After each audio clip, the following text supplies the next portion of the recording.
Okay, so this is your next question. Question क्या कह रहा है ज़रा देखते हैं। सो क्वेश्चन ये कह रहा है कि there are two coaxial circular loops.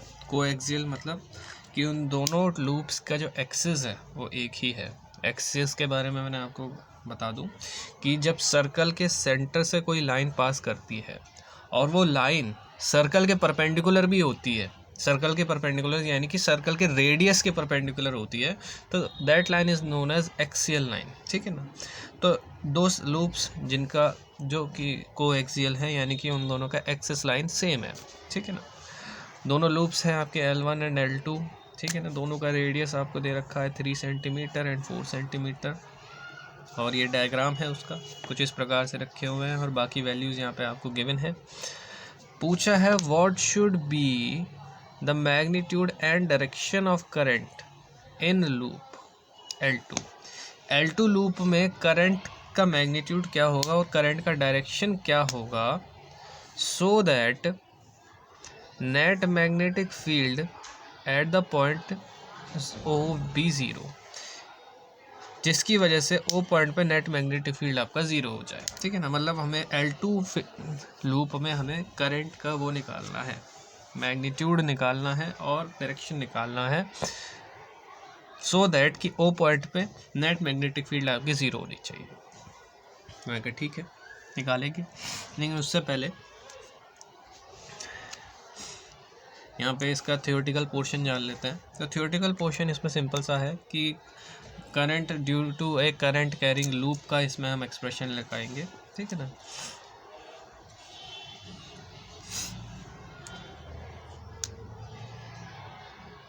Magnetic field due to a current carrying loop का एक्सप्रेशन निकालेंगे, जो कि होता है B is equal to mu naught N I R square divided by 2r square plus x square divided by 3/2। so this is the expression of magnetic field due to a current carrying coil, जहाँ पे mu naught होता है आपका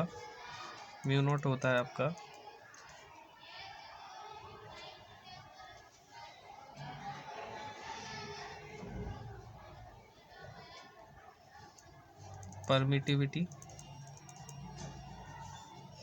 N होता है आपका number of turns, आई है आपका करंट, आर है आपका रेडियस ऑफ लूप का रेडियस, एंड एक्स है आपका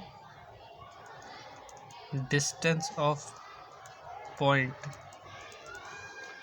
from centre to the axis. ठीक है, ऑन द एक्सिस सॉरी। ठीक है ना। एक्सियल लाइन पे सेंटर से उस पॉइंट तक की जो दूरी दैट इज़ एक्स। ठीक है ना। मतलब यहाँ से इस पॉइंट से इस पॉइंट तक की ये दूरी दैट इज़ एक्स। ठीक है। तो this is the expression of magnetic field which we going to use in this question. ठीक है ना। और डायरेक्शन की बात करें तो डायरेक्शन को हम बाद में डिस्कस कर सकते हैं, क्योंकि डायरेक्शन बाद की बात है। पहले मैग्नीट्यूड ही निकाल लेते हैं। मैग्नीट्यूड निकालेंगे, डायरेक्शन आराम से हम आपको बता सकते हैं। ठीक है ना।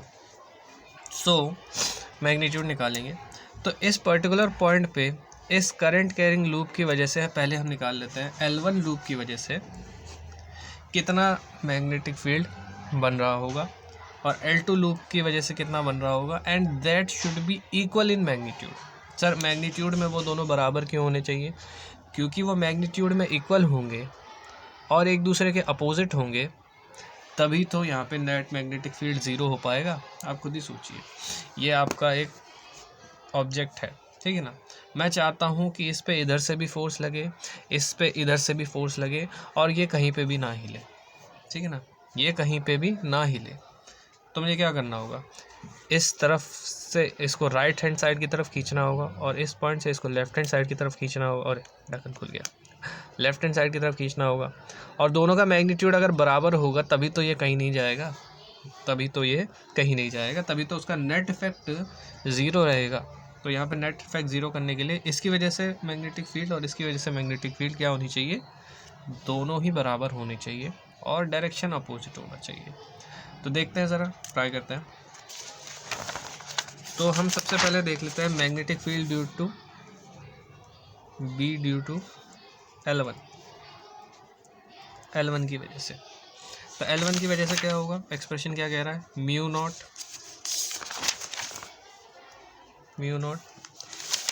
एन यानी कि नंबर ऑफ टर्न्स। अब यहाँ पे नंबर ऑफ टर्न्स का कोई जिक्र नहीं है, ठीक है ना। किसी भी क्वेश्चन में अगर आपको नंबर ऑफ टर्न्स का जिक्र ना हो, you will take number of turns 1, ठीक है ना, एक ही नंबर ऑफ टर्न लेंगे। तो एन की जगह हम यहाँ पे रख रहे हैं 1, एन की जगह हम यहाँ पे रख रहे हैं 1। फिर उसके बाद I is current. First loop में करंट आपको दे रखा है 1 एम्पियर, फर्स्ट लूप में करंट आपको दे रखा है 1 एम्पियर, तो हमने यहाँ पे रख दिया 1। And R is what, radius, इसका रेडियस। तो इसका रेडियस कितना है, इसका रेडियस है 3 सेंटीमीटर। इसको हम मीटर में कन्वर्ट करके रख देते हैं, तो ये जाएगा 3 × 10⁻² मीटर स्क्वायर डिवाइडेड बाय, ठीक है, डिवाइडेड बाय नीचे देखें तो नीचे है 2, नीचे है 2 आर स्क्वायर, ठीक है ना, आर स्क्वायर यानी कि रेडियस का square, which is 3 centimetre.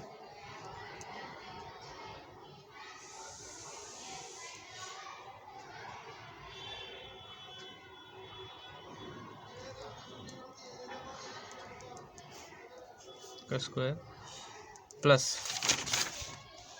X square यानी कि इस पॉइंट का डिस्टेंस फ्रॉम द सेंटर जो कि 4 सेंटीमीटर दे रखा है। So it is going to be 4 × 10⁻² का स्क्वायर की होल पावर 3/2, ठीक है, की होल पावर 3/2, ठीक है। तो वैल्यूज़ हमने यहाँ पे एक एक करके रख दी है बारी बारी, ठीक है ना।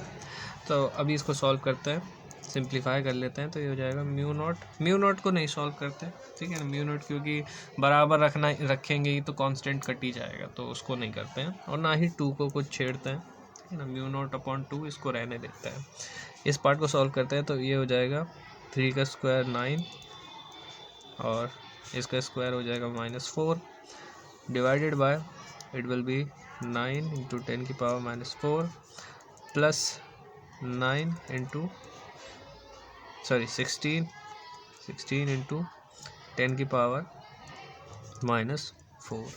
की होल पावर 3/2 की होल पावर 3/2। आई गेस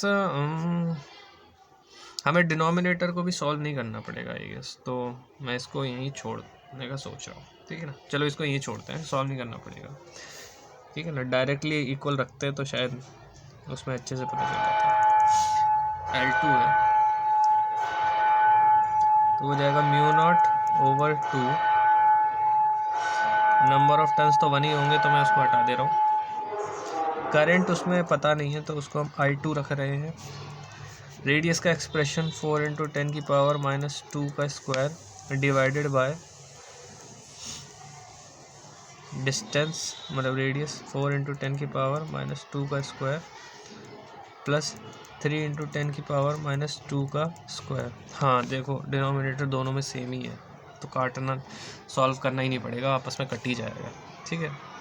तो बेसिकली जब हम इन दोनों को बराबर रखते हैं तो ये सॉल्व इतना करने की ज़रूरत ही नहीं है। इन दोनों को जब हम बराबर रखते हैं तो कुछ इस तरह की कंडीशन दिखती है आपको, μ0/2 I2 4 × 10⁻² का स्क्वायर डिवाइडेड बाय 4 × 10⁻² का स्क्वायर प्लस 3 × 10⁻² का स्क्वायर की होल पावर 3/2 बराबर में μ0/2, करंट की वैल्यू तो 1 ही थी तो 1, 3 × 10⁻² का स्क्वायर डिवाइडेड बाय 3 × 10⁻² का स्क्वायर प्लस 4 × 10⁻² का स्क्वायर की होल पावर 3/2, ठीक है।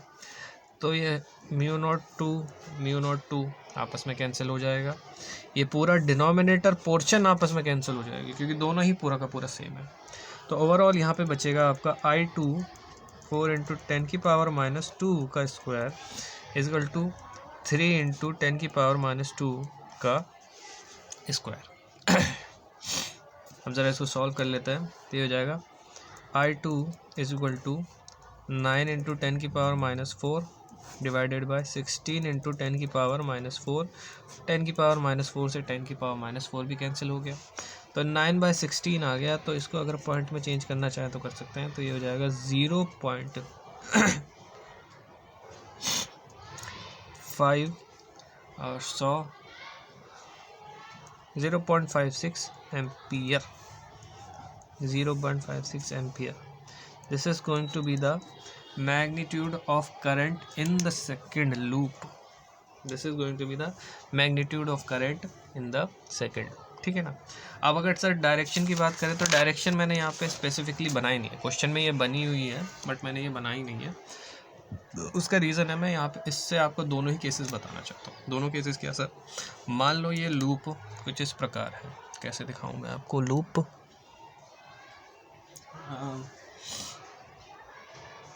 कुछ सर्कुलर चीज़ मुझे मिल गई है।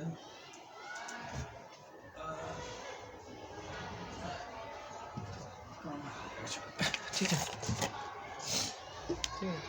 मान लीजिए ये आपका वो सर्कुलर लूप है, ठीक है ना। ये आपका एक सर्कुलर लूप है और ये जो लूप है ये वाला वो ऐसे रखा हुआ है, ठीक है ना। ऐसे इस तरीके से आप देख सकते हैं, इस तरीके से, ठीक है, ऐसे रखा हुआ। अब अगर आप इसमें करंट का डायरेक्शन यूँ मानते हैं, ठीक है ना, यूँ मानते हैं मतलब एंटी क्लॉकवाइज, ठीक है। कैसा मानते हैं, एंटी क्लॉकवाइज, इस तरीके से। यानी कि आप इधर से ऑब्जर्व करो तो यहाँ से करंट आपको नीचे जाता हुआ दिखाई दे और दूसरी तरफ से ऊपर आता हुआ दिखाई दे, ठीक है ना। यहाँ से नीचे जाता हुआ दिखाई दे, उधर से ऊपर आता हुआ दिखाई दे। तो ऐसे मामले में करंट का डायरेक्शन यूँ है। तो अगर आप राइट हैंड थंब रूल का यूज़ करें, राइट हैंड थंब रूल का, तो आपको फिंगर्स को कर्ल करना होगा in the direction of magnetic field. Fingers should be curled in the direction of magnetic field. तो थंब की जो डायरेक्शन होगी वो देगी आपको डायरेक्शन ऑफ मैग्नेटिक फील्ड। तो यानी कि इस सर्कुलर लूप की वजह से अगर इस लूप में करंट इस डायरेक्शन में चल रहा है इस तरीके से, तो मैग्नेटिक फील्ड का डायरेक्शन ये होगा। अब मैग्नेटिक फील्ड का डायरेक्शन अगर इस तरफ है, इस तरफ है, तो ये तो हमने आपको क्लियरली बताया ही है कि आपको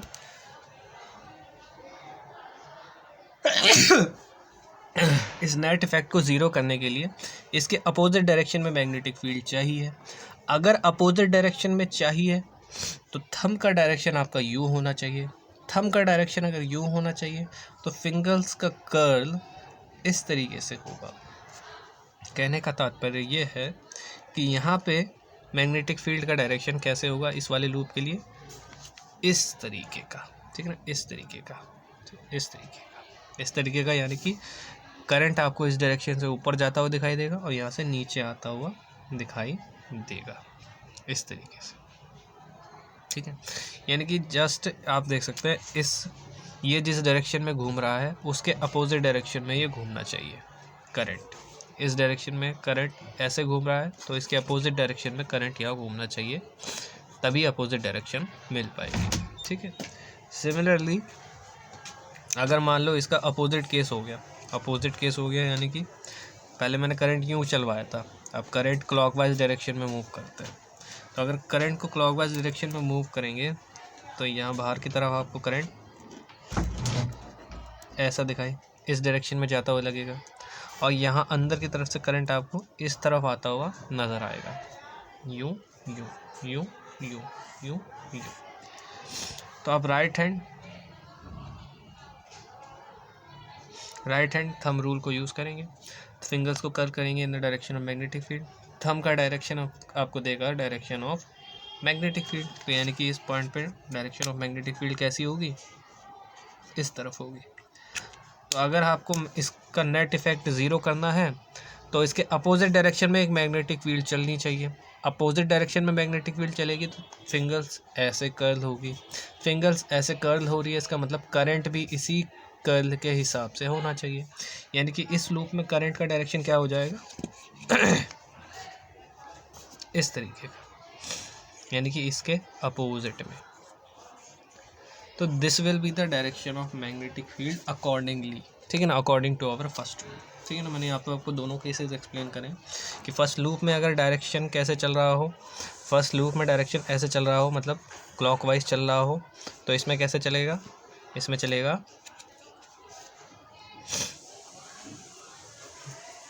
काउंटर क्लॉकवाइज, ठीक है ना। और अगर इसमें वैसे चल रहा हो तो इसमें वैसे चलेगा, ठीक है ना। तो this is the answer of this question. Thank you.